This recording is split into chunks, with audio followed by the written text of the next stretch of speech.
Bismillahirrahmanirrahim. Alhamdulillahil alamin wa bihi nasta'in. Wassalatu wassalamu ala Rasulillah wa ala alihi wa sahbihi ajma'in. Allahumma shalli ala sayyidina Muhammad wa ala alihi wa sahbihi wa sallam. Amma ba'd. Alhamdulillah, syukur Allah Subhanahu wa taala. Pagi ini kita dapat sama-sama sekali lagi, alhamdulillah, insya-Allah.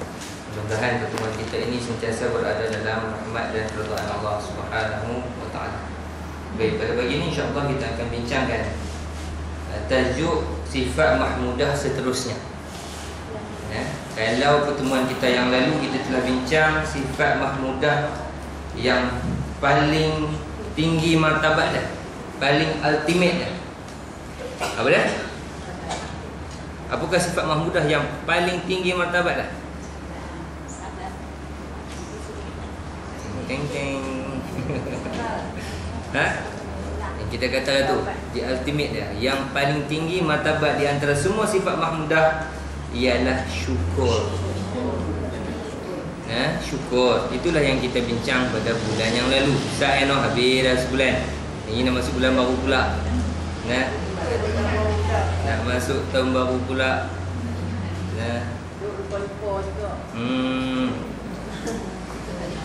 Baik, kita dah bincang pada pertemuan kita yang lalu makna yang paling tinggi martabat di antara sifat-sifat mahmudah yang disebutkan oleh ulama, khususnya saya membawakan qaul yang disebutkan oleh Syekh Abdul Qadir Isa dalam kitab Haqaiq Tasawuf. Dan beliau menyebutkan bahawasanya sifat mahmudah yang tertinggi, maknanya di ultimate sifat mahmudah ialah syukur. Kerana dalam syukur itu ada sabar, dalam syukur itu ada ikhlas, dalam syukur itu ada mahabbah dan sebagainya. Maka syukur itu adalah martabat yang tertinggi di antara sifat mahmudah yang lain. Sebab itu ulama menyatakan hendaklah kita wajib ke atas kita ni mensyukuri segala nikmat Allah Subhanahu wa taala. Bahkan Syekh Ibn Athaillah kata, jika engkau ingin dibukakan Allah akan pintu harapan, idza aradta an yaftaha laka babar raja fashhad ma minhu ilaik. Maka perhatikan kebesaran nikmat-nikmat Allah dan rahmat Allah yang berlimpah ruah kepadamu. Wa ila aradta an yaftaha laka babal khauf fashhad ma minka ilaih. Dan apabila engkau ingin dibukakan pintu ketakutan, pintu khauf ni ketakutan, maka fashhad, perhatikanlah amal perbuatan engkau terhadap Allah, terhadapnya, ini Allah Subhanahu wa taala. Dan Syekh Ibn Athaillah kata, seulang balik, apabila engkau ingin dibukakan oleh Allah pintu pengharapan, pintu harapan, dan Allah Ta'ala bagi segala apa yang kita hajatkan, maka perhatikan segala nikmat yang telah Allah Ta'ala kurniakan kepada kita. Perhatikan nikmat Allah, perhatikan kebesaran Allah, perhatikan semua tanda-tanda makna keagungan Allah Subhanahu wa taala yang berlimpah-limpah kepadamu. Dan seandainya engkau ingin dibukakan bagimu pintu ketakutan, pintu ketakwaan, maka perhatikan bagaimana amal perbuatanmu terhadap Allah Subhanahu wa taala. Maka di sinilah kita hari ini, alhamdulillah. Maknanya setakat apa yang telah kita lakukan, setakat apa yang telah kita usahakan, alhamdulillah, paling kurang hingga ke saat ini Allah Subhanahu wa taala mencampakkan rasa syukur kita kepada Allah Subhanahu wa taala. Allah Taala menjadikan kita daripada kalangan hamba-hamba Allah yang syukur kepadanya. Syukur tak ni boleh mai? Syukur, alhamdulillah. Betapa ramai orang yang tak ada kesempatan, tidak ada keinginan untuk datang, untuk hadir dalam majlis-majlis ilmu yang sentiasa mendapat rahmat Allah Subhanahu wa taala ini. Ya. Maka setiap hari kita pohon pada Allah Taala, mudah-mudahan dengan istiqamahnya kita, Allah Taala beri kepada kita nikmat yang tidak terhingga. Apa dia? Nikmat yang tidak terhingga, kekal kat kita ni apa? Setelah kita dah beramal, kita dah betul dah dapat iman dah, dapat dah Islam pun syukurlah, alhamdulillah. Maka apa yang akan kita dapat? Keredaan Allah. Bila Allah Ta'ala meredai kita, maka itulah dia tanda kejayaan seseorang itu. Asas kejayaan itu adalah apabila Allah Ta'ala meredai kita. Dan Allah Ta'ala meredai orang yang berada di sekeliling kita. Macam pernah dengar tak?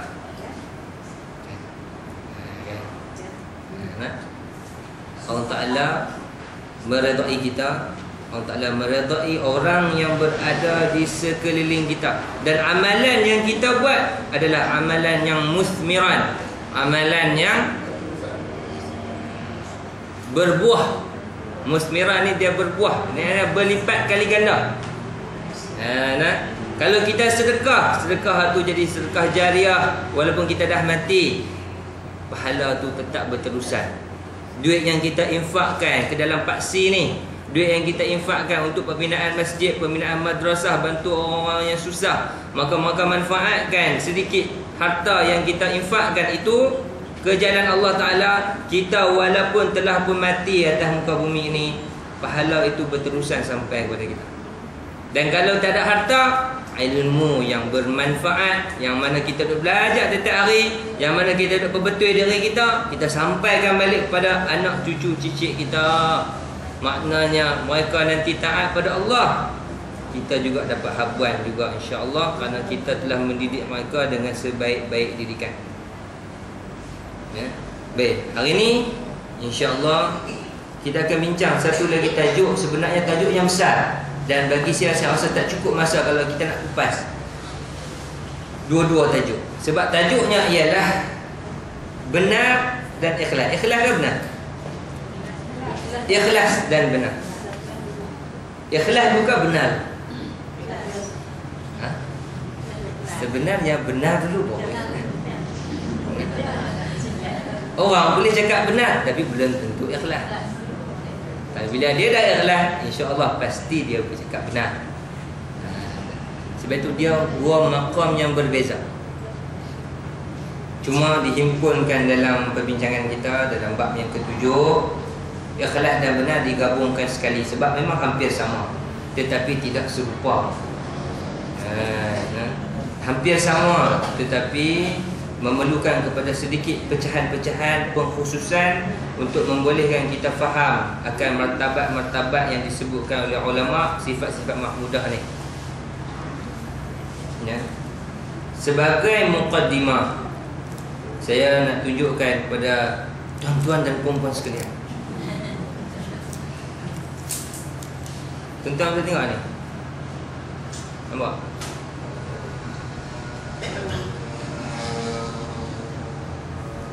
Ni. Nampak? Nampak 8 lah. Tengok dekat sikit. Apa jenama dia?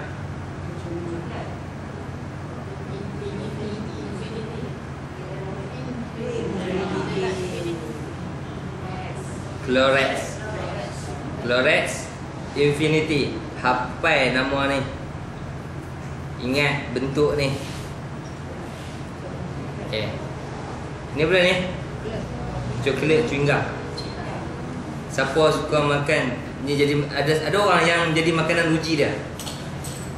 Tak boleh tinggal, sehari tak boleh tinggal, mesti nak kena kunyah benda ni. Pergi mana-mana bola paket dah. Semayang pun bola poket. Kan, masuk tandas bola poket, tak apalah. Kan? Pergi mana-mana pun dalam poket. Sentiasa ada bagi siapa yang minat benda ni lah. Kan, tapi kalau siapa yang minat yang downhill ke apa, aku tak payahlah. Kan? Cuma ni murah sikit lah daripada downhill tu. Downhill RM10, ni RM5.5. Tapi apa yang ada dalam ni? Apa yang ada dalam ni? Kita buka. Betul pula. Ha, tengok betul-betul.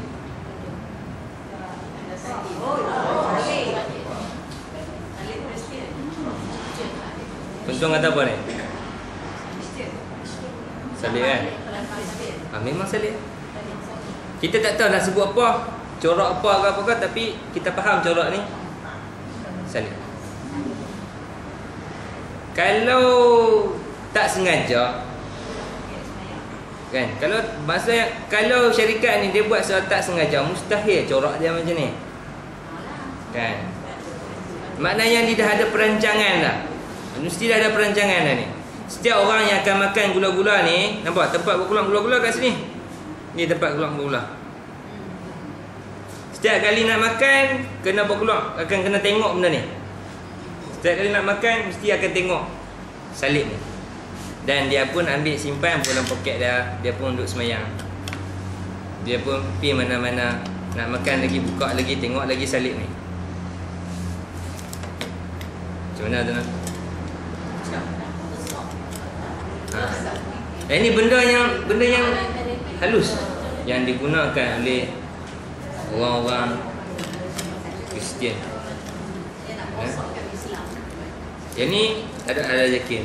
Ada yakin. Sesuai dimakan, recommended daily intake for population over 6 years. Nah, direkomendkan cadangan ni dimakan oleh orang yang berusia 6 tahun ke atas. Maknanya target apa? Kanak-kanak, budak-budak. Budak-budak suka makan tak? Suka. Nampak? Simbolik. Ini simbolik ni. Kita pun tak tahu. Rupanya ada di sebalik benda-benda yang di sekeliling kita ni, rupanya maksud-maksud yang tertentu yang kita pun tak tahu. Gula-gula ni dia ada dua warna. Satu warna hitam, hitam merah, dengan satu hitam biru. Kalau Colorex yang biasa tu taklah nampak jelas. Tapi yang ni, Colorex Infinity ni, dia nampak jelas. Saya pun dapat tahu daripada Persatuan Pengguna Islam Malaysia. Bila kita buka dalam laman web, ada orang buat aduan. Dia beli-beli dekat pasar raya, dia tengok-tengok, ada macam salib. Jadi dia buat aduan kepada PPIM. PPIM pun kemukakan aduan tersebut kepada syarikat ni. Syarikat ni dia sama dengan Cadbury. Nah, Colorex ni dia sama dengan syarikat Cadbury yang coklat tu. Sekian dimaklumkan. Yang ni yang akan menyebabkan keikhlasan kita, benar iman kita, keutuhan iman kita mula akan tercabar. Kita mungkin kata ini cuma coklat, tapi bila balik-balik tengok, dia akan lekat. Dia akan lekat dalam kepala, otak kita akan memikirkan secara tidak langsung. Yang ni di antara usaha-usaha penghapusan akidah di kalangan orang Islam. Orang Islam nak kena sedar diri. Hari ni mereka tak suruh kita masuk agama mereka secara direct, tetapi cukup kita setuju dengan dakwah, setuju dengan gaya pemikiran yang mereka bawa. Cara hidup kita berubah, kita dah tak semayang, kita dah sukakan hiburan, cukup dah. Kita dah keluar daripada nilai-nilai Islam kita. Maka mereka telah pun berjaya dari sudut perang psikologi, perang saraf.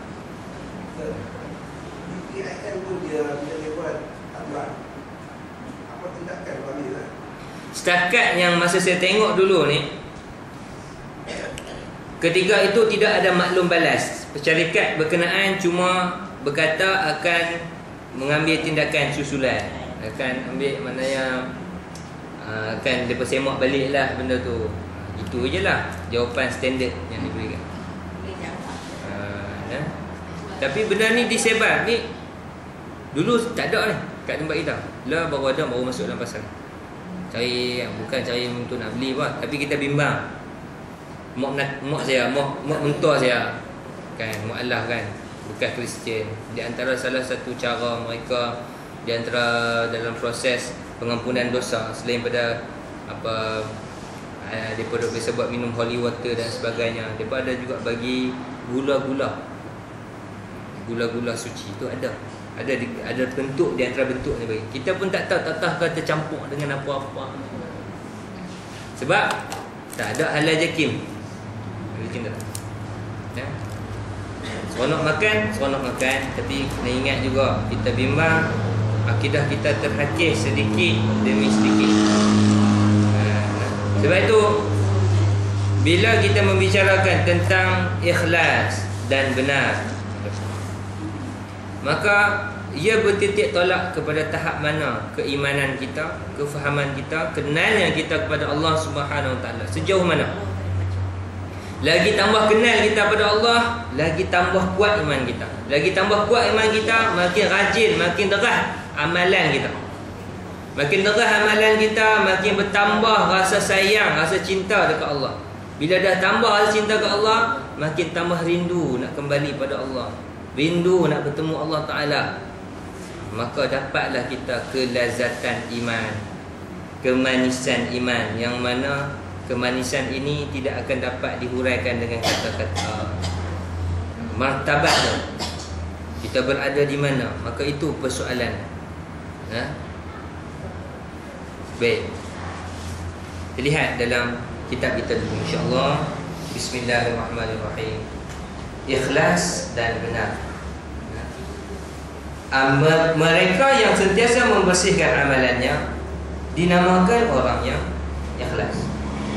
Untuk mencapai tingkatan ikhlas ini amat dituntut untuk mematahkan dorongan hawa nafsu kasih akan dunia. Okey, kita cek diri kita. Kita dalam bab beramal, banyak ke sikit, derah ke pelat, nikmat ke azab dalam bab beramal. Berapa ayat Quran kita baca sehari, berapa zikir yang kita amalkan, berapa sembahyang sunat yang kita buat, dan berapa banyak maksiat yang kita tengok, berapa perkara dosa yang kita buat, berapa benda apa yang menyebabkan kita ni jadi tak tahan hal. Kena cek balik. Okay. Kalau dalam kitab Syekh bin Athaillah dalam Syarah Al-Hikam, kan, dalam kitab Syarah Al-Hikam, dan saya telah pun memberitahu perkara ini. Sebab tu saya suka ulang. Saya suka ulang sebab apa? Kita takut ilmu yang kita belajar ni banyak. Banyak yang belajar ni. Banyak dah. Kalau nak kira ni, sekarang kelas ni daripada tahun 2010, bulan 10 tahun lepas. Lah ni 2011 dah masuk 2012. Terror dah.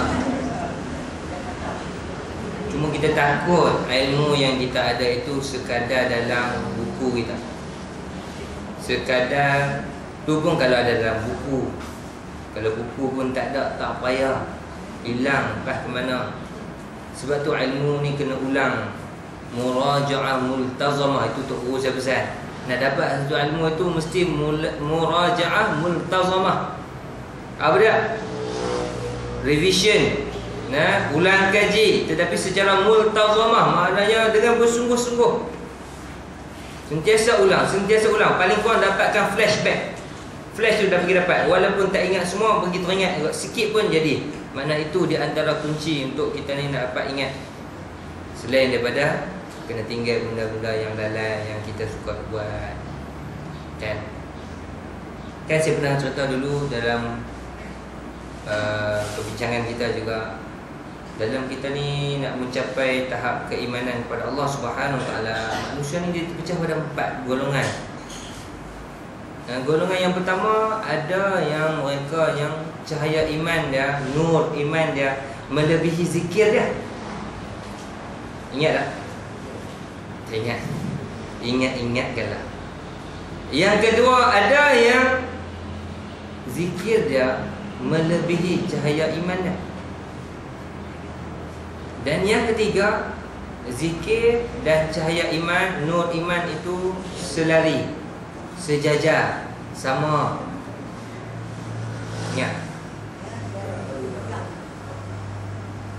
Dan yang keempat, orang yang langsung tidak ada cahaya iman, tidak langsung ada zikir, tidak langsung ingat pada Allah.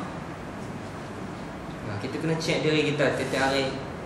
Kan kita nak kata kita bagus sangat, tak, kita tak bagus. Tapi nak kata jahat sangat pun tak juga. Betul. Adalah juga perkara baik yang kita buat. Kan? Tengok Allah Subhanahu Wa Taala sangat-sangat rahmat kita. Ada orang yang cahaya iman dia melebihi zikir dia. Cukup untuk dia dengar sepotong ayat Quran saja untuk menggentarkan jiwa dia. Innamal mu'minuna alladhina idza dzukirallah wajilat qulubuhum. Kan?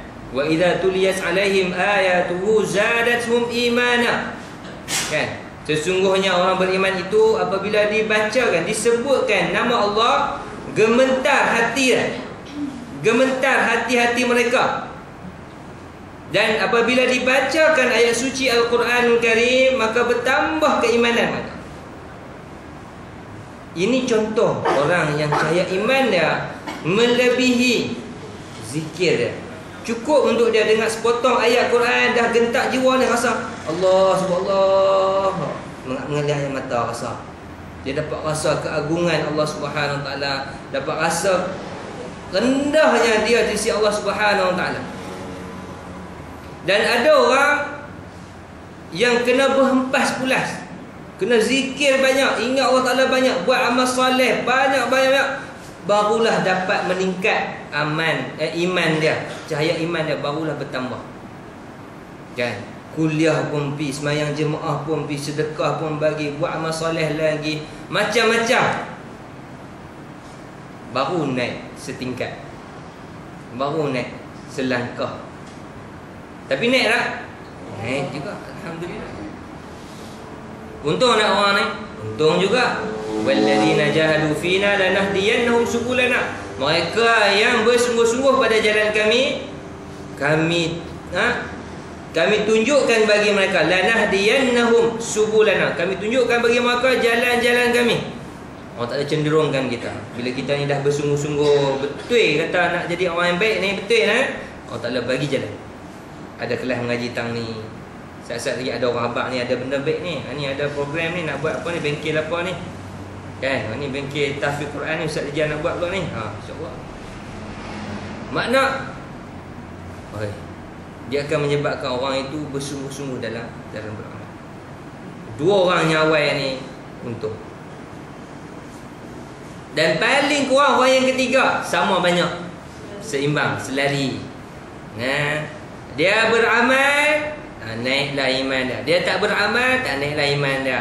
Duk teraturlah juga. Fatihah duk tak betul situ lah, 20 tahun dah semayang.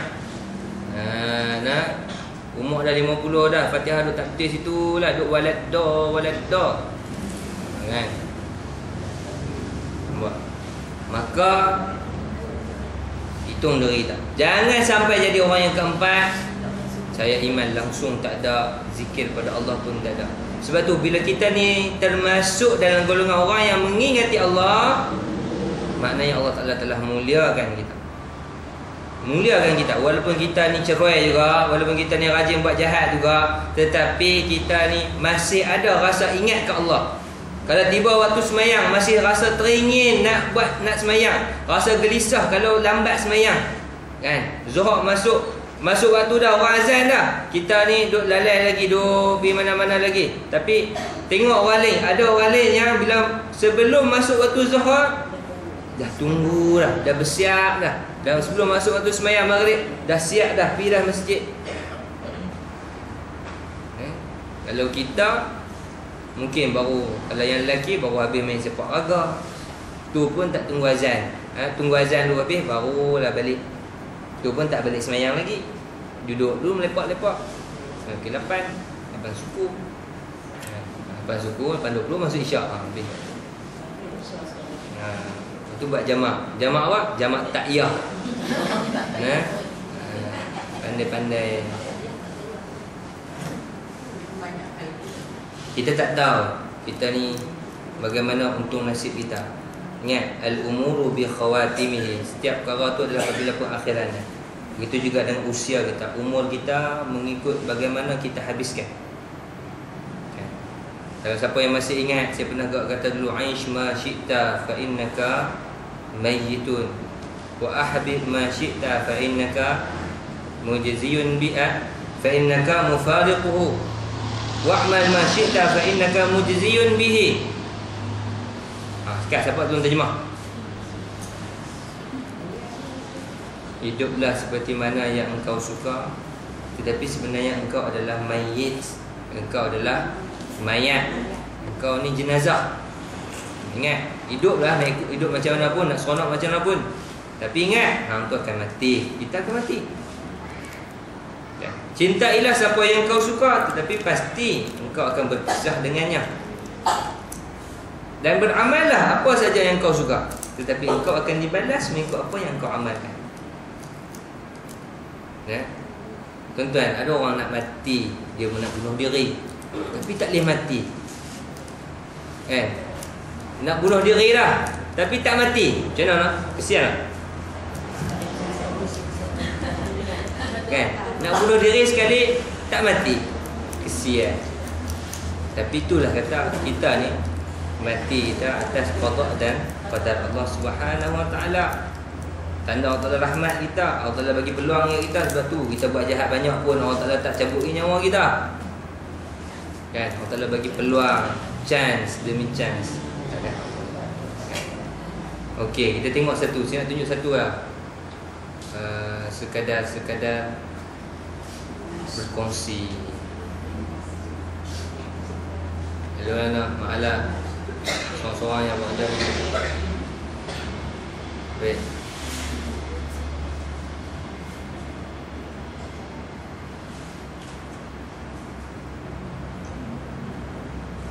Nampaklah panas.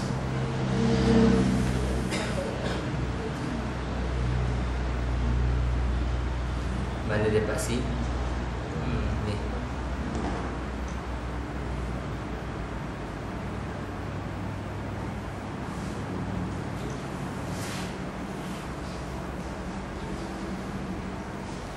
Okey, tengok ni.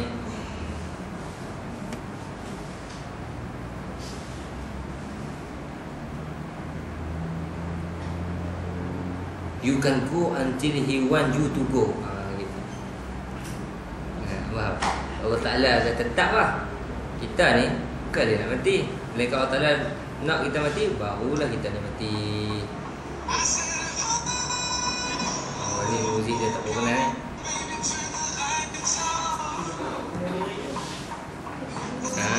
Saya bagi slow sikit.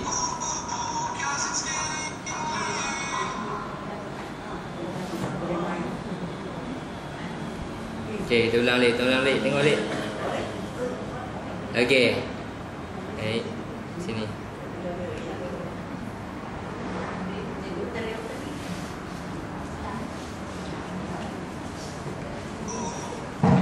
Pakcik ni dia nak bunuh diri kot. Kan? Dia nak bunuh diri, duduk atas dia kat tepi. Sekali tertolak dengan angin kat tepi tu, tak jadi mati dia. Ni satu lagi, tertolak lagi sekali, tak mati dia. Kan, abang ni nak lintas, oh sikit lagi, tak mati juga.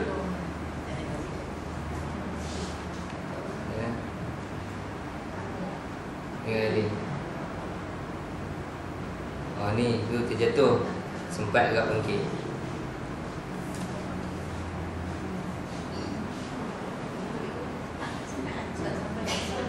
Tak sampai masa tak ada apa. Kan, dia terjatuh main skateboard. Ni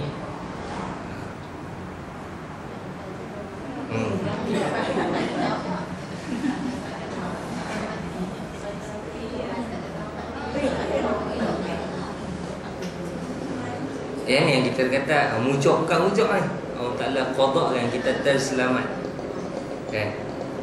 Ini jalan tapi yang lintas.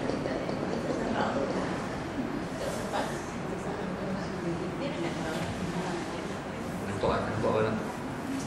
Ni accident. Ada accident gitu, lepas tu motor lah terbang tak ada. Jadi tak hati. Yang ni lagi lah, duduk tengah melawak-melawak, kawan dia tarik kapet, terhumban dah keluar tingkap. Jatuh tingkat bawah, tapi alhamdulillah jatuh atas lori sampah. Selamat dah. Ini tengah-tengah jalan tiba-tiba kereta accident.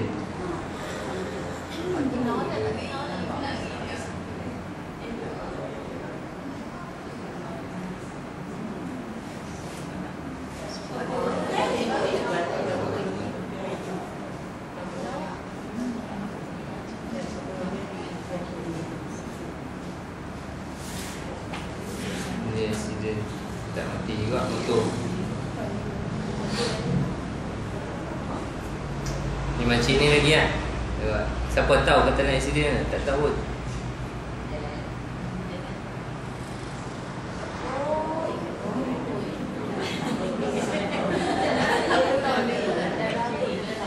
Dah lari.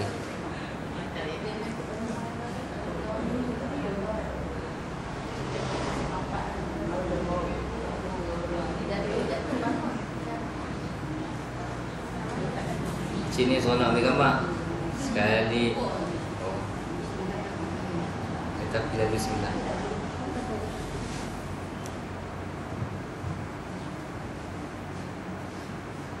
Gambar dia tak lancar. Berat.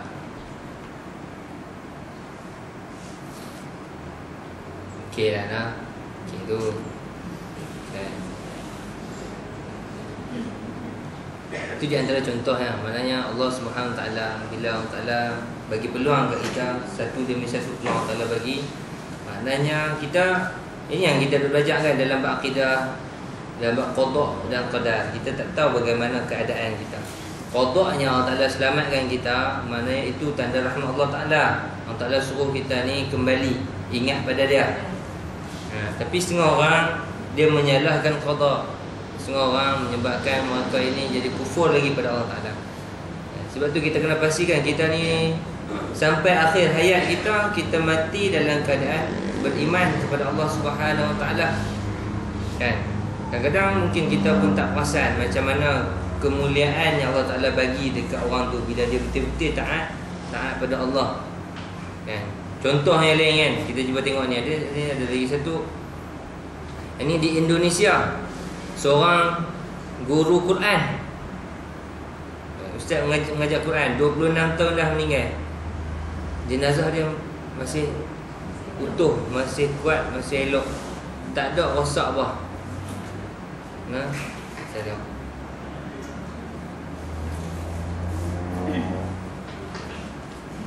Ni lebih kuat sikit. Di Indonesia. Anak murid dia pun dah tua dah.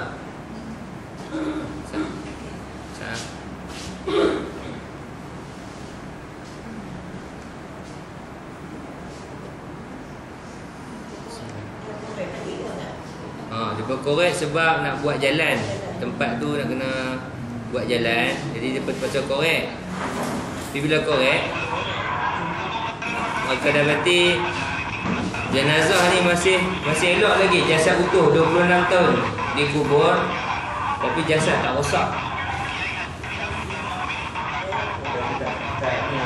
Adalah dia punya.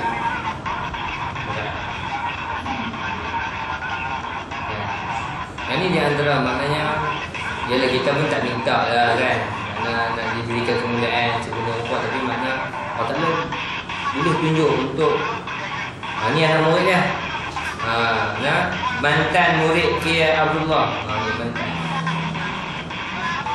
Anak murid pun dah tua noh.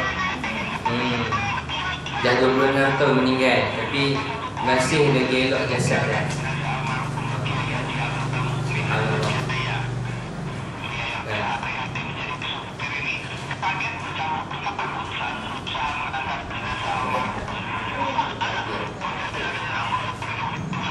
Yalah. Kita tak tahu macam mana. Itu cerita. Ya. Baik, kita sambung sikit lagi.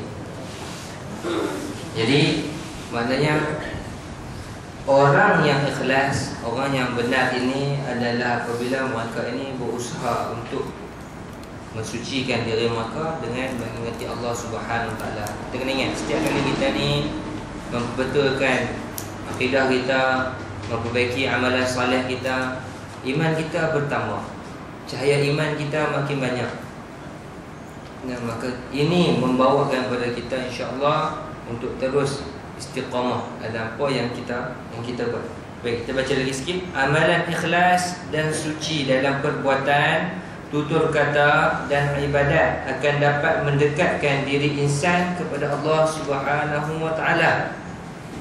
Nah, Syekh Ibnu Athaillah, Syekh Abdul Qadir Isa menyebutkan dalam mencapai kejayaan sebagai orang yang salikun ilallah, orang yang menuju Allah Subhanahu Wa Taala, ada 3 kriteria penting yang dia pastikan. Dia hendaklah memastikan 3 perkara ini dijitukan oleh dia. Maknanya dia kena usaha jaga 3 perkara ni. Bagi siapa yang nak jadi orang yang salik ilallah. Salik maknanya orang yang menuju Allah Subhanahu Wa Taala, menuju keredaan Allah, menuju rahmat Allah. Apa dia 3 perkara yang penting yang kena jaga? Yang pertama, pastikan apa saja yang kita lakukan benar, sidq. Sidqun, mesti ada sifat ni, sidq. Dan yang kedua, mesti ikhlas. Dan yang ketiga, mesti sabar. Sidq ataupun benar, ikhlas dan sabar. 3 kriteria ini amat penting bagi orang yang salik, orang yang nak menuju Allah Ta'ala. Dia mesti dapat benar dulu. Dan ulama mengatakan ada perbezaan di antara orang yang sidqun dengan orang yang siddiq. Orang yang sadiq dengan orang yang siddiq. Apa beza dia siddiq dengan sadiq?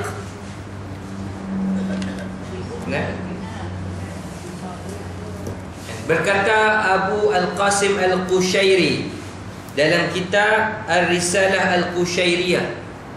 Nah, Abu Qasim Al-Qushairi mengatakan serendah-rendah as-sidq ialah sama di antara yang batin dengan yang zahir.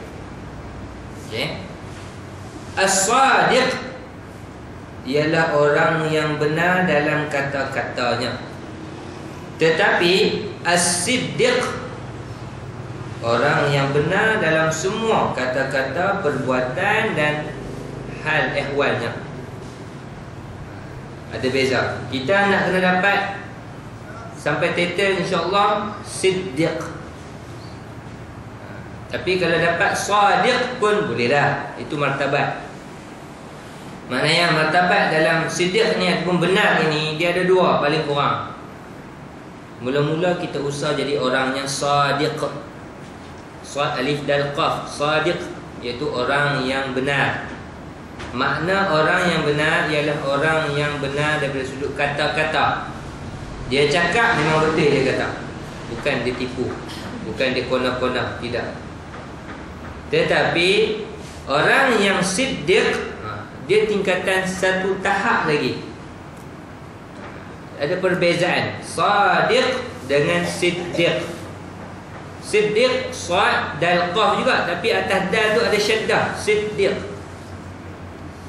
Kan? Siddiq bin siddiqun, kan, macam Sayyidina Abu Bakar As-Siddiq. Kan? Abu Bakar As-Siddiq. Apa maksudnya? Yang membenarkan. Maka ulama kata, Syekh Qushairi kata, siddiq maknanya dia benar dalam semua aspek. Kalau sadiq baru benar kata-kata baru. Siddiq dia benar kata-kata, benar hati dia, benar perbuatan dia. Sebab bila dapat siddiq barulah boleh sampai maqam ikhlas. Lagi mana tidak sampai siddiq, lagi mana belum dapat sifat benar dalam diri dia, dia tidak akan dapat keikhlasan di sisi Allah Ta'ala. Dalam kitab Ihya Ulumuddin, ini kitab Ihya Ulumuddin bahasa Arab, dalam kitab Ihya Ulumuddin disebutkan maknanya 4 martabat orang yang ikhlas. Kan? Kita cek ada kita kan. Contoh, dia bagi contoh senang. Dia kata dalam semayang dia kata. Cara macam mana syaitan ni dia menggoda kita orang yang semayang ni. Asal kita dah betul dah, tapi jadi tak betul. Nak semayang pun susah, betul tak? Ni dah semayang dah, duduk tengah semayang pun jadi tak betul lagi. Contoh dia kata martabat yang pertama, tingkatan pertama godaan syaitan dekat kita. Apabila seseorang itu masuk di tempat semayang, lalu dia pun semayanglah dengan rasa ikhlas dia tu, maka datang syaitan bisikkan kepadanya. Apabila ada orang lalu masuk ke dalam masjid, lalu melihat dia sedang semayang, maka syaitan pun bisikkan kepadanya, perelokkanlah semayang kamu, maka sedang lihat. Kita dah tengah semayang, elok dah semayang dalam masjid, elok dah. Tapi kita terperasan ada orang baru masuk masjid. Dan orang baru masuk masjid tu duduk tengok kita, kan? Maka syaitan bisik kat kita, elok semayang kan? Kita pun elokkanlah bacaan kita pun kita elokkan, perbuatan kita pun makin kemas. Bismillahirrahmanirrahim. Sambil kembang hidung. Tentu saja semayanglah. Tapi godaan yang pertama syaitan goda kita bila kita semayang, ada orang ni masuk ke tempat semayang juga, kita memperelokkan semayang kita disebabkan ada orang duk tengok kita, rosak semayang kita. Walaupun betul lah semayang kita, rukun semua sah, elok dah, tapi kita buat tu bukan lillahi ta'ala, rosak. Baik. Yang kedua, martabat yang kedua, orang yang kedua ni dia dah jaga dah godaan yang tadi tu, dia berjaya. Dia dah berjaya lepas godaan yang kedua. Datang kepada dia godaan yang kedua. Godaan pertama ni dah lepas, syaitan tak puas hati lagi, syaitan goda dia. Stage 2, level 2, tingkatan yang kedua, syaitan goda dia. Dah kita dah tak kisah dah siapa masuk pun kita tak kisah, kita kira kita ya. Maka syaitan bisik lagi kat dalam diri kita ni. Syaitan bisik apa pula? Engkau ni menjadi teladan kat orang, engkau ni contoh, kan? Engkau ni ada pengaruh, orang semua lihat apa yang kau buat. Dia main jack kita pula nyeri. Jadi sebab orang main, dia cuba goda kita daripada luar ni, kita dah jaga dah itu. Dalam kita pula, dia syaitan bisikkan kepada kita bahawasanya kita ini menjadi contoh teladan kepada orang ramai. Ustaz pun kenal belakang ni.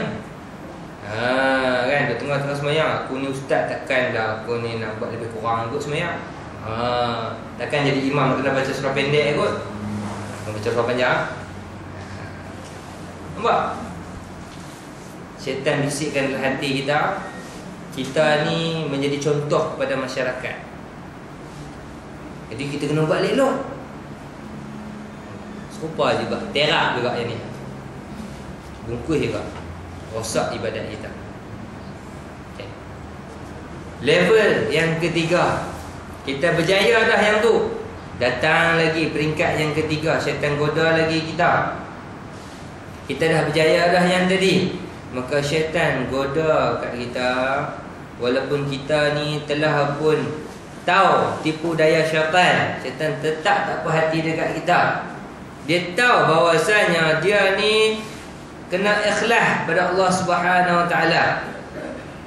Maka syaitan bisik lagi dekat dia, tengok lagi diri kau ni, kan?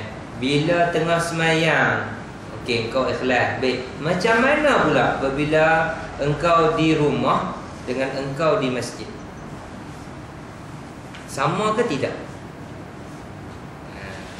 Memanglah masa di masjid semua pakai baju Melayu, pakai elok, semua pakai songkok, pakai kepiah. Di rumah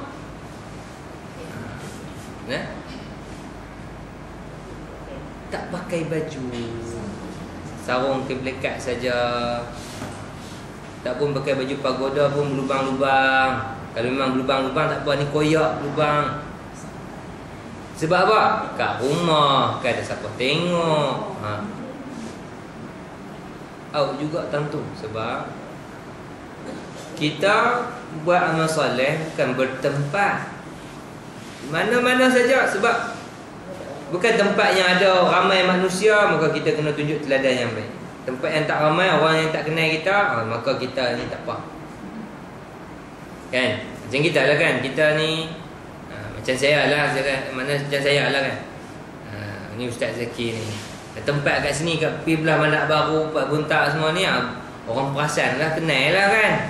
Jadi kita pun tak boleh nak buat lebih kurang lah kan. Bila kita pergi mana-mana, pergi Johor ke, pergi Kelantan ke, pergi mana, tak ada siapa kenal kita. Kita nak pakai seluar jean ke, kan, nak pakai cap ke, nak pakai seluar pendek ke, pergi pantai, wal'ayyadzubillah lah kan. Orang akan kenal kita. Boleh jadi aja. Boleh jadi. Sebab tu kita tengok ni, depan semua elok, tapi bila belakang, bila duduk sendiri, Allah sahaja yang tahu apakah di sebalik itu. Allah kenal kita. Jadi malaikat catat kenal kita. Lepas tu stage yang ketiga ni dia lebih halus. Maknanya kita rasa kita perasan dah, tapi kita tak perasan lagi. Kita rasa duduk semayang tu, duduk jaga elok dah, tapi bila di rumah, kenapa jadi macam tu? Di masjid boleh buat qabliyah ba'diyah, boleh buat semayang sunat. Bila balik rumah awak tak buat semayang sunat pun.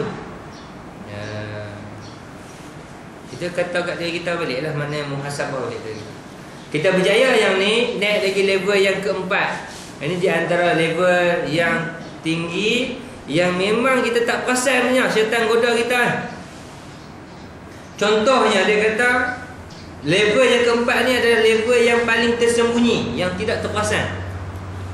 Tadi pun kita terlepas pandang lah, kita kata kan, benda tu duk rasa macam duk jaga lah, tapi terlepas pandang. Yang ni memang kita tak perasan.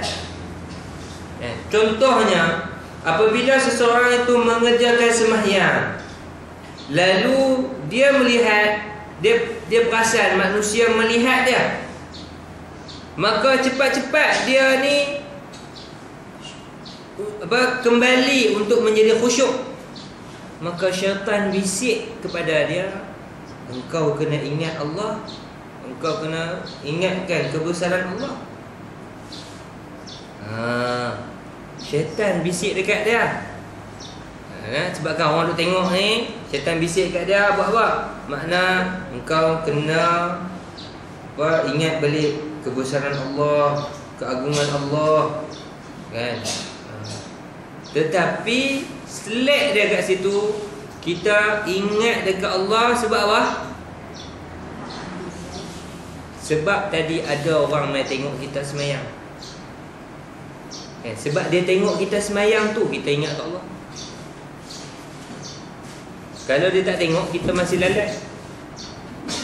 Kita tak teringat ke Allah, nampak syaitan. Sebab tu dalam kes dalam sejarah sirah Nabawiyah sendiri, siapakah sahabat yang pernah diajarkan oleh syaitan? Iblis ajar dah ayat kursi. Siapa? Abu Hurairah. Dan Abu Hurairah di antara sahabat yang diajarkan oleh Iblis. Iblis menyerupai seorang, hadis yang sahih. Boleh buka dalam tafsir Ibnu Katsir dan juga kitab-kitab hadis yang lain, hadis sahih. Sayyidina Abu Hurairah pernah suatu hari didatangi oleh seorang lelaki. Seorang lelaki itu tanya kepada dia, nakkah saya ajarkan kepada kamu satu bacaan yang mana bila kamu membacanya, kamu terselamat daripada gangguan syaitan, gangguan iblis, terselamat kamu. Apa dia? Ayat kursi, Allahu la ilaha illa huwal hayyul qayyum. Lalu Abu Hurairah rasa tidak pasti, pergi tanya kat baginda Nabi, Ya Rasulullah, tadi ada orang nak ajar saya ayat kursi. Rasulullah bagi tahu apa? Sesungguhnya apa yang dia cakapkan itu benar, tetapi cuma sahaja dia itu pembohong. Dia adalah iblis. Iblis ajak ayat kursi.